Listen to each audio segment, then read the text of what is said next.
if you go down the expected route where everybody's like, this is the way to go, there's nothing down that road for you.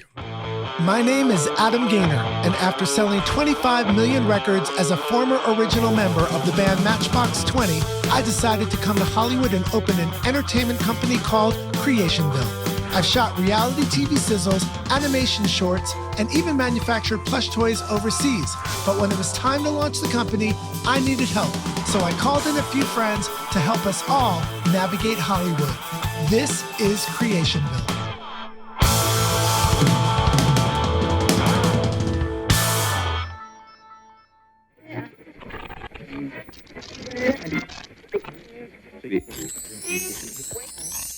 By the way, you look great today. I feel like I do. Thank you, though.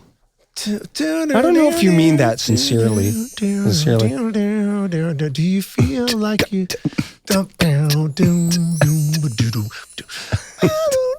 We'll just do this.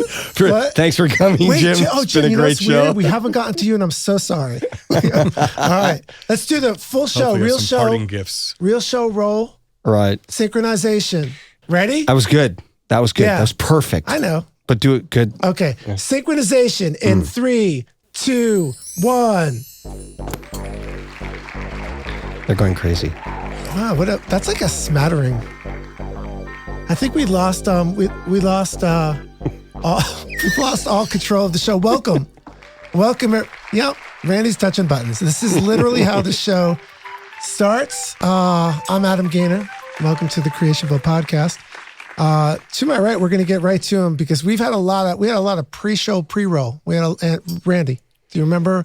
Yes. Yes. He's literally touching buttons. It's like I lost him at the pre-show. By the way, to my right, I always have to do this for you, Randy. This dude has worked with such artists as Ringo Starr, Josh Stone, Dave Stewart, Melissa Etheridge, Mandy Moore, Kelly Clarkson, Mick freaking Jagger, Julian Lennon, Selena Gomez, Five for Fighting, Natasha Bedingfield. But the thing is, I could go on, which I do every show. Don't. I will. And there's 33 RIAA certification awards in his trunk that he carries around everywhere. Just in case anybody. Super weird. It's like interested. I'm so annoyed by that, by the way, because I have 33 things, but they're all from the same thing. You have right. like 33 one band different things. Like you've done a lot more. You've actually been an official person. But ladies and gentlemen, my sidekick, musical director, best friend, and caregiver, it is Randy Cook, folks.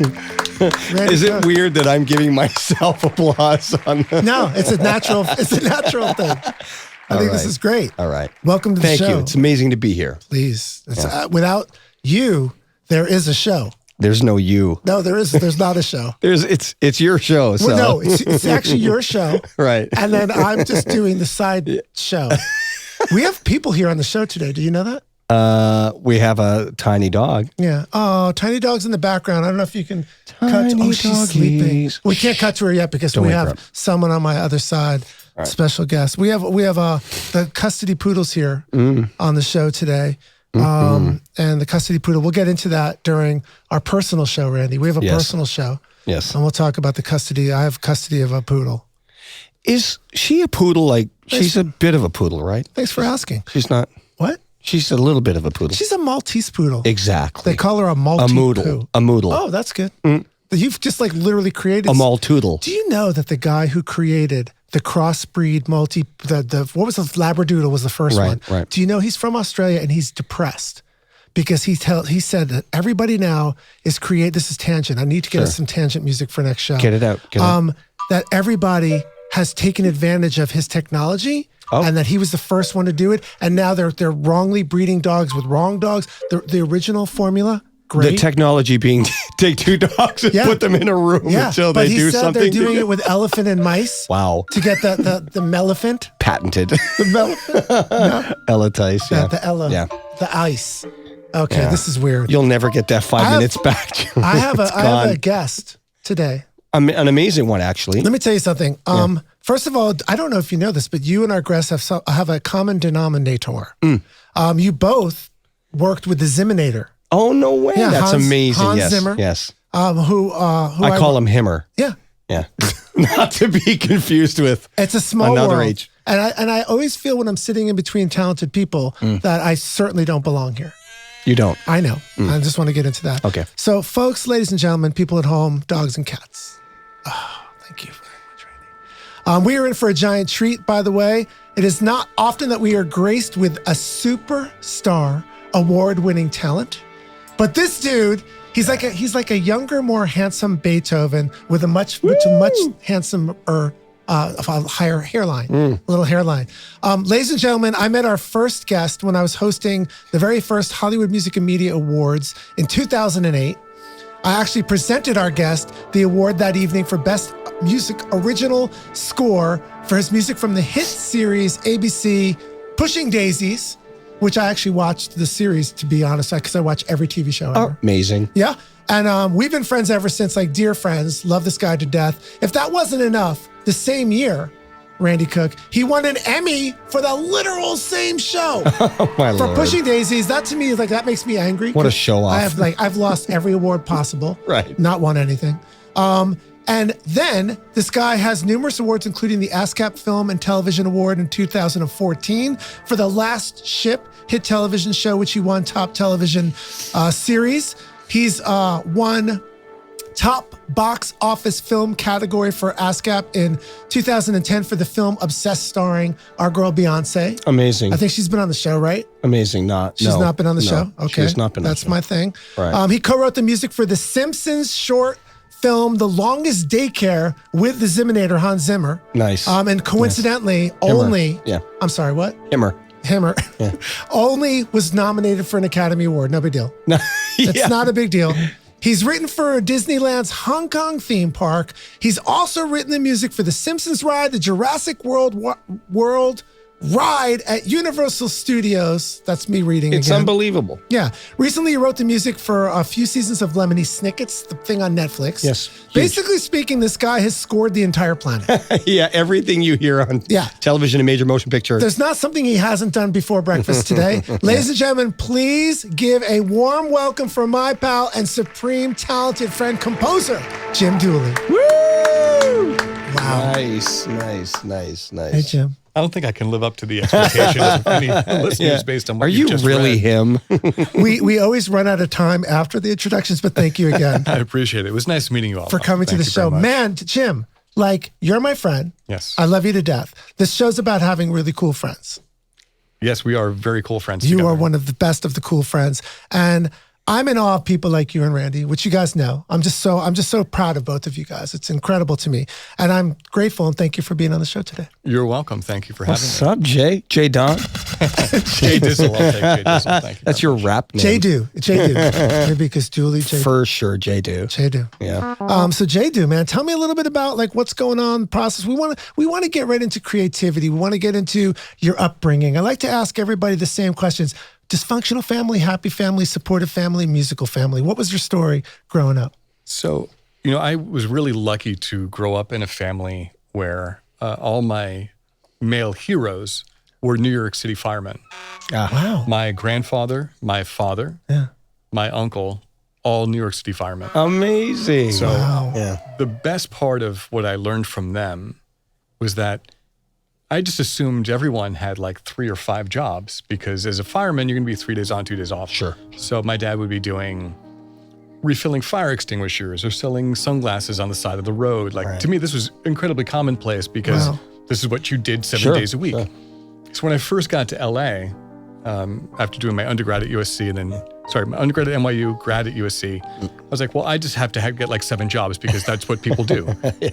And that helped me a great deal because that hustle instinct of That discipline. making a dollar in going down the road less traveled. Yeah. And that's really where I started making my early money. And I'll give you 2 concrete examples of that. The first one was like, okay, well, people look for musician jobs. It's like, okay, let's see where composers are being looked for. I'm like, that's the most ridiculous thing that you could ever do. But my fireman hustle instinct, let's call that, was look at the back page in the Hollywood Reporters and see who's looking for caterers. What? Because if they need sandwiches for their movie, they might need music. they might need music. And so that's you use crazy. the Rolodex. And I brought this up because I'm going to talk about how I met one of Adam's friends that he does not know that I met. I don't know this way. I don't have friends, first of all, which scares me that whoever you're going to mention is probably not my friend. That's true. But I was looking for a job through one of these catering things. And this film company, the guy who answered the phone, his name was Kane Roberts. And Kane played guitar for Alice Cooper. Wow, that's cool. And he's like, I'm working on this film. Yes, turns out we do need sandwiches for this thing. We also, turns out, need a composer. And to this day, I get gigs through this relationship because of calling Kane This is 15 crazy. years ago. And he was like, yeah, and I've done movies for them since. Unbelievable. I'm doing a documentary right now on rock and roll fantasy camp.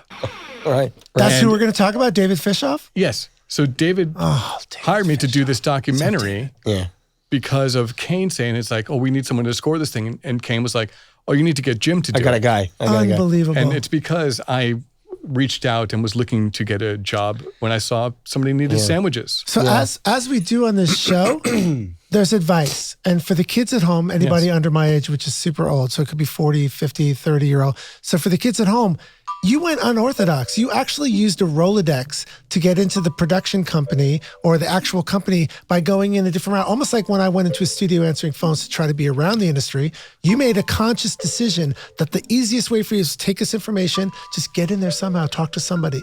Absolutely. That's a hustle lesson. This is what I'm here to tell you about, these hustle lessons. Yeah. And they are a direct reflection of what I learned from my fireman family. Sure. And that has changed in a very direct way, the way that I've had jobs up until this time period. Sure. And it's not unorthodox, but it shows how innovative you have to be, and you can be. Someone might say, well, that's ridiculous. That's never going to work. Or I wouldn't, why would I even go down that road or try that option? But Sure, look, you're living proof of the fact that... And I talk about composers, and I think you could translate this to lots of people in the arts, but like there are victims and hustlers. These are the two groups. Love it. So the victims, it's like, yeah, I made a couple of calls. I was looking. It didn't work out. I don't know why. They don't want me. I'm not making any money. And the hustlers are like, I saw the problem. It didn't work. I'm going to go try something that no one else is thinking of. Sure. And That's even so in cool. Glengarry Glen Ross, David Mamet says, Al Pacino in the movie says, it's like, if everybody says go one way, I say bet the other way. Yeah. It says bet one way, go the other way. Yeah. This is where you're going to find the great things, because Love it. if you go down the expected route where everybody's like, this is the way to go, there's nothing down that road for you. Sure.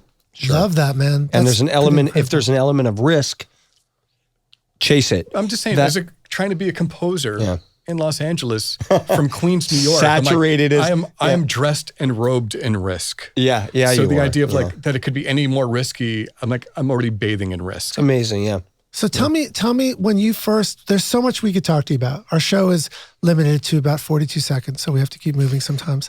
But I have a question. First of all, that is literally one of my favorite things we've heard on the show so far. Those are the kinds of tips that people at home who are just like, I don't understand. How did you do this? How did he start? Yeah. Genius. Really appreciate that. Also, I know you started, this is an important thing that with Hans Zimmer, I just want it's a 60-second thing. It's a segment we call Real Talk, Real Life, Let's Get Real. So Hans Zimmer, you started, were you like a protege? Were you what was, I want a 60-second relationship. Hans Zimmer, for those of you at home don't know, he won an Oscar for The Lion King, did Pirates of the Caribbean, Gladiator, Dark Knight, go on and on. But Jim, this is a huge thing. Like, you worked alongside with him. Was that your start? Is that kind of how you got into the business? Is that kind of where you went? And then we're going to move on to what you're doing today. But how did that work out with you and Hans? Sure. So I'm going to tie this into the hustle story that we're already doing, in which, again, I'm like, okay, I need to get a job. And I was side hustling, doing like web design and assistant work, whatever I could do. The Hollywood Reporter has a film and TV music issue. At the end, they list all the composers in town and what they're doing. I picked every third person, wrote them a letter. Yeah. This is 21 years ago. I love this guy already. And guy. I got one response. And it was from a composer, and I worked for him. I made $70 a week, cold calling the Hollywood Reporter as his representative, trying to get him work. on the way to this job of caulking ceilings and doing this kind of grunt system work, which again, I have no problem with it. Like when I grew up in New York City, I worked at 3 different Gaps. I bussed tables at Gramercy Tavern.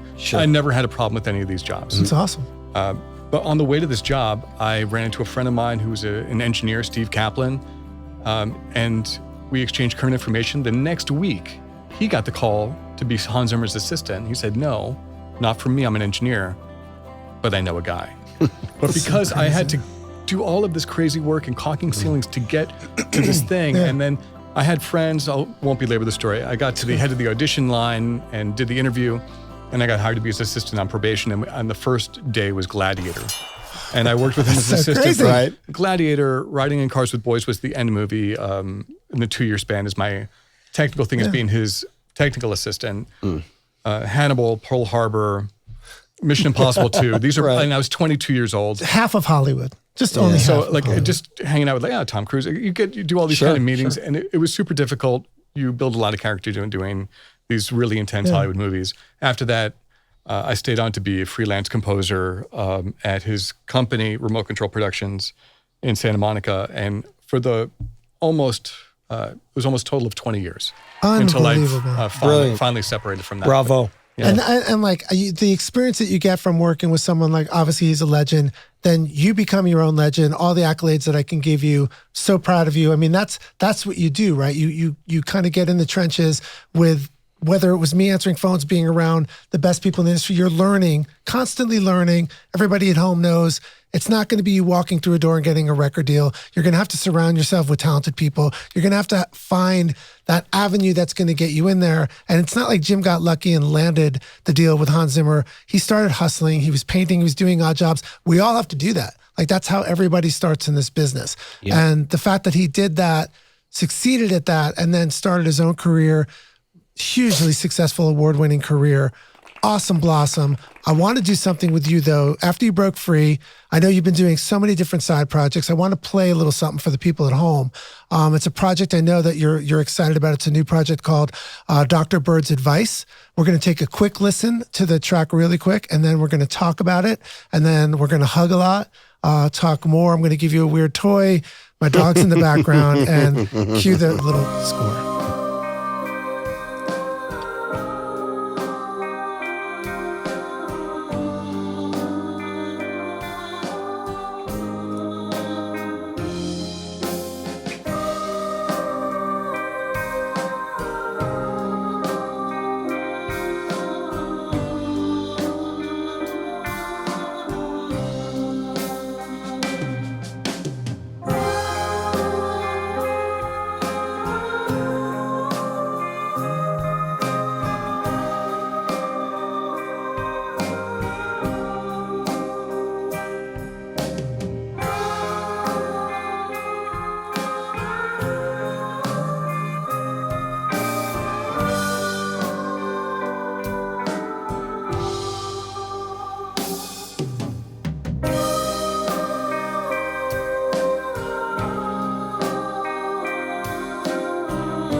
Nice.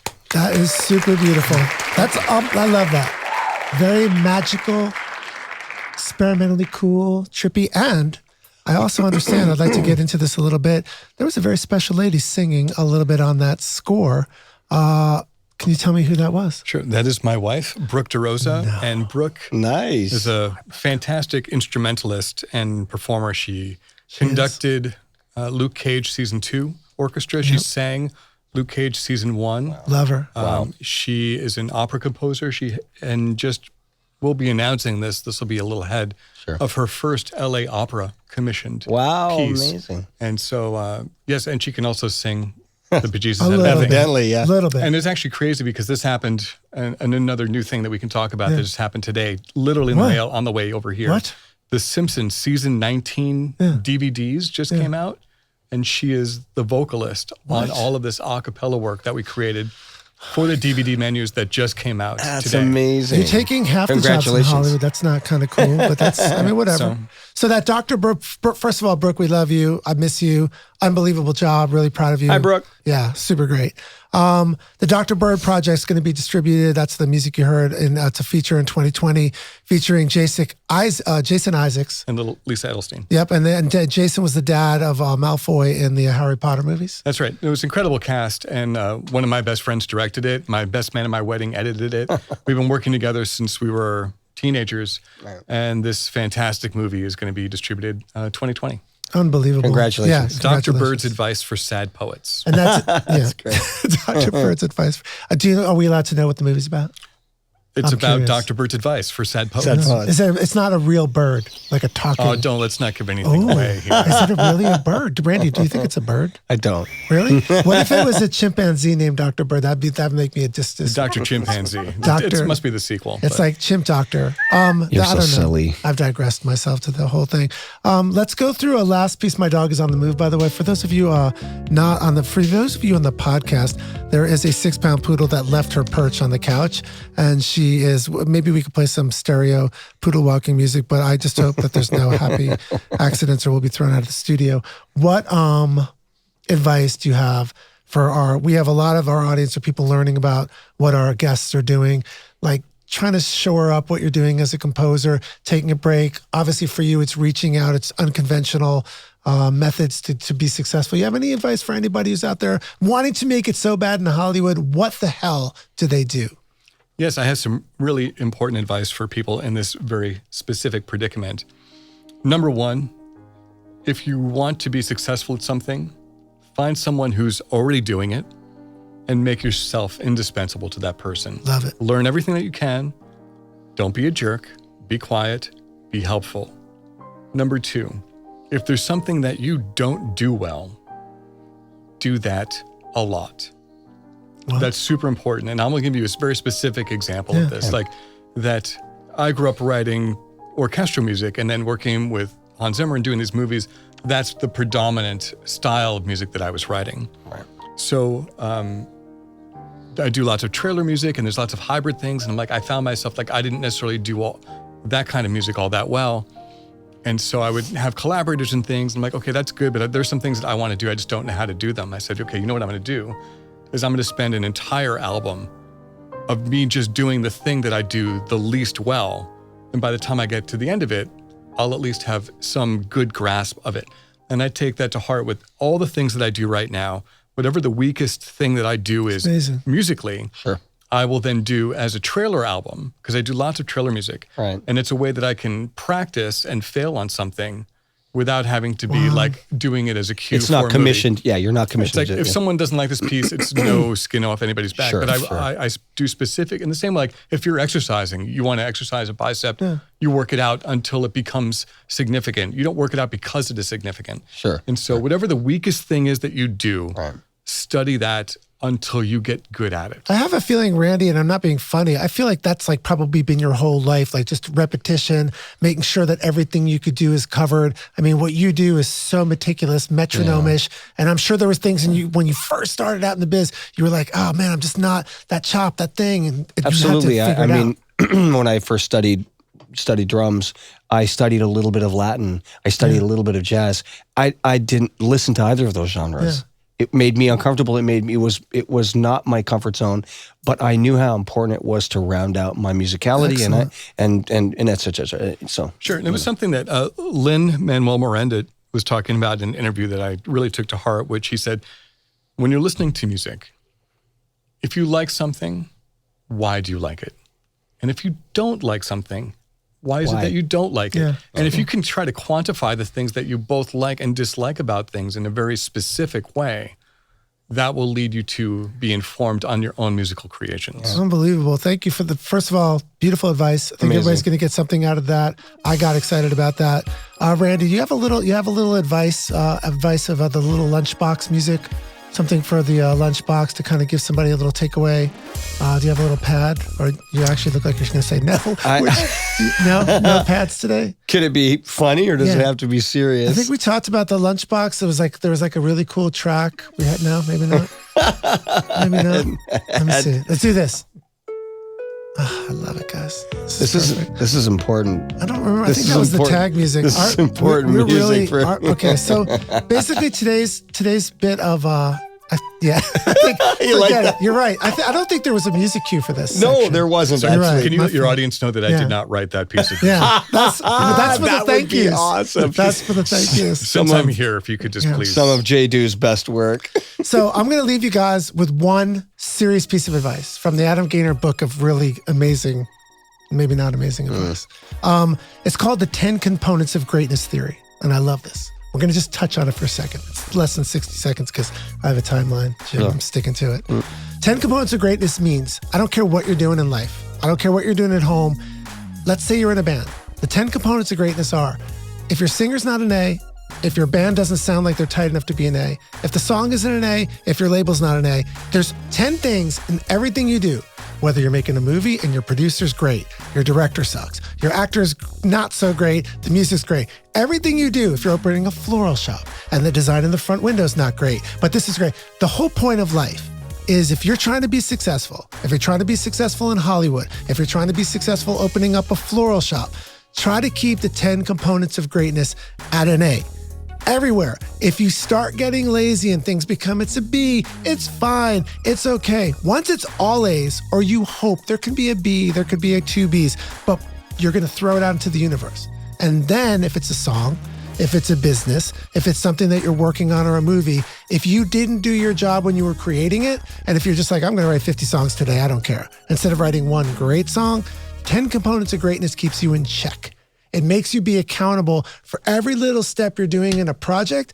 And if it gets all screwed up and everything's a C, that's going to be the rest of your life. 10 components of greatness, stick with it. Try it out. We'll talk more about it another time. Nice. I want to thank you, Jim Dooley. Unbelievably thank you for taking the time.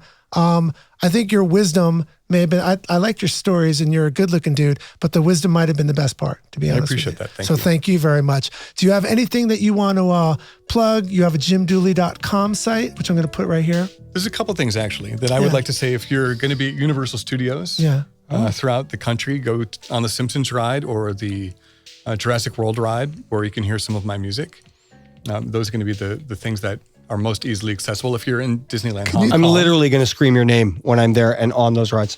I can't not smile with this background music. It's very disrespectful. It's something. Is this something that weird? It's super weird. Can you just say so? Did you guys get that? Because I honestly couldn't stop focusing on that stupid. Sounds like Batman on acid to me.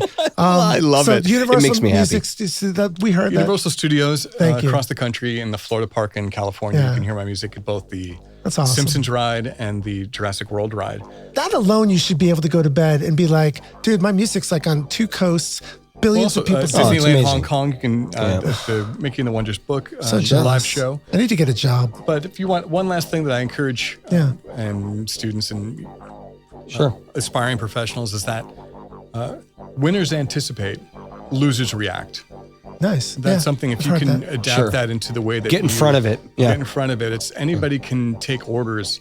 It's like do this and be an execution of things, but to stay ahead of something and anticipate where it's going, that's a big difference and a big leap in the way that you think and how people are going to experience your work. Amazing, Great advice. Great advice. Thank you. One more time.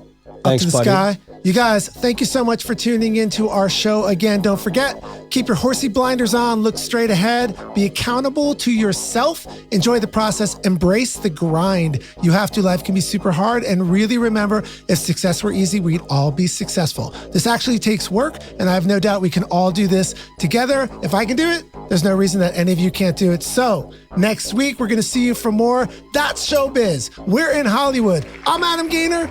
And this was Creationville. Thank you.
She needs is a score.